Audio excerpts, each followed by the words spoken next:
All right, let's talk about something really interesting today. A project that's right at the intersection of, well, ancient texts and brand new technology. We're going to take a guided tour of the AI Bible Commentary website. We're not just going to look at what's on the site, but really dig into how all the different tools and resources are designed to work together. Okay, let's dive in. So right off the bat, the site is incredibly clear about where it's coming from.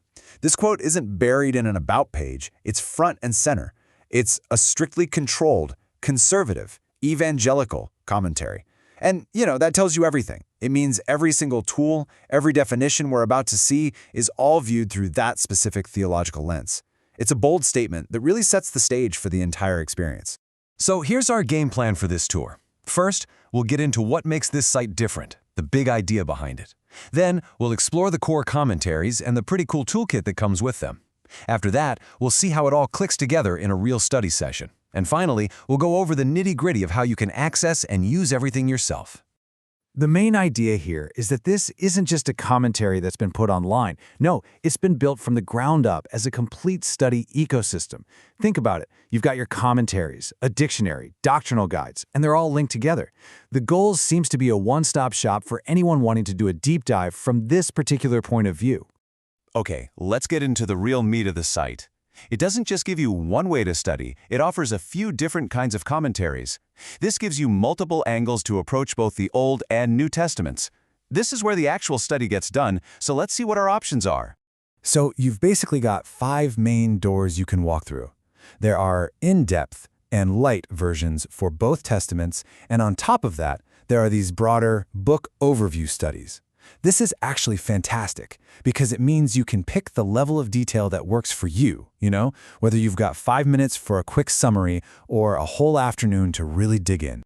And understanding the difference between these is, well, it's pretty crucial. The in-depth stuff is for when you want to get right into the weeds, a full verse-by-verse breakdown. The light version, on the other hand, that's your 30,000-foot view. It's perfect for getting a quick handle on the main ideas and themes of a book. It's all about picking the right tool for what you're trying to do. To make this a little more real, let's just walk through an example. We'll use the Gospel of John to see how all these study options actually look and feel for a specific book of the Bible. So check this out. This quote from the site's overview of John really gives you the flavor of its style. It immediately hits on these key theological points and titles for Jesus. This is exactly the kind of high-level summary you'd see before you decide to jump into that more granular, verse-by-verse analysis. Okay, so we've looked at the main commentaries. But having a good commentary is one thing. What's really interesting here is the whole toolkit that's built around them, designed to help you connect all the dots and get a much richer understanding. Let's pop the hood and see what's inside. And here's what we've got in the toolkit. There's a Bible dictionary, which makes sense, an all-in-one study tool, a whole section on core doctrines, even visual stuff, like teaching charts. And then there are these AI Bible study prompts, which is pretty forward-thinking. And remember, all of these are meant to work together with the commentaries. And that's the big question, isn't it? It's awesome to have a bunch of tools, but how do they actually talk to each other?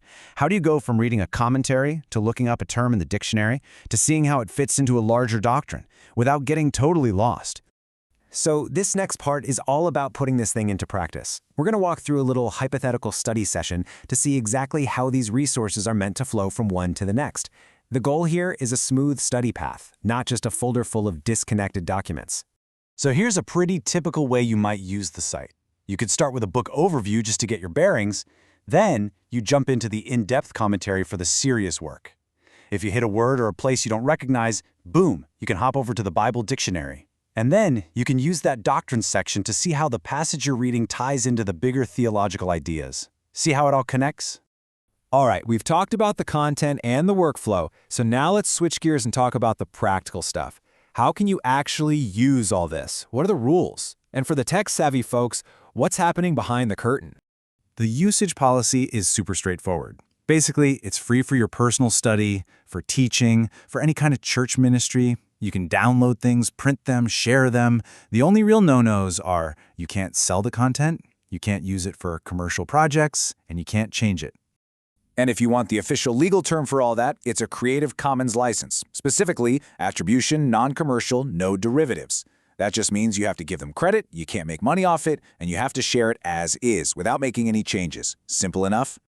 Now, for anyone who's a bit of a tech nerd, there's a really cool feature under the hood. For every single page on the site, there's a matching raw data file, a JSON file. In plain English, this means developers or researchers can grab all of this content programmatically and use it for their own analysis or apps. It's a pretty neat open access touch. So let's wrap this up. What are the big takeaways from our tour? Well, first, the AI Bible commentary is a whole integrated system built from a very specific theological viewpoint. It gives you flexible options from quick summaries to deep dive analysis. It's backed up by a whole toolkit of resources designed to work together. And it's all free for personal and ministry use as long as you follow the rules. And that kind of leaves us with a final thought to chew on. A project like this is a fascinating look at how technology and theology can meet. And it makes you wonder, right? As these kinds of digital tools get even smarter and more connected, how are they going to change the way we study and engage with these ancient texts in the future? It's definitely something to think about. Thanks for taking this tour with me today.